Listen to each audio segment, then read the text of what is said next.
அப்படின்னு சொல்லிகிட்டே இருப்பாங்க. ஒரு தடவை தான் ஏமாறுறோம், மறு தடவை சுதாரிக்கணுமா இல்லையா?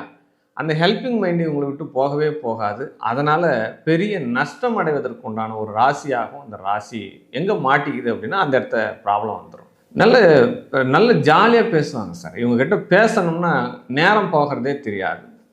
இந்த ரிஷப ராசியில் ஒரு பேச்சர் இருக்கார் அப்படின்னா அறிவாற்றலான பேச்சு.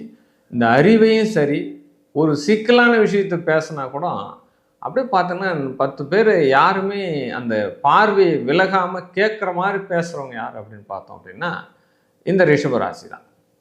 கருத்துக்களை சரியான இடத்த கொடுக்கறதுக்கு உண்டான தத்துவம் எல்லாமே அவங்களுக்கு தெரிஞ்சிருக்கும். என்ன ஒன்று, இவங்க யாருக்கிட்டனா பணம் கொடுத்தாங்கன்னா திரும்ப வாங்கிறது ரொம்ப ரொம்ப கஷ்டம்.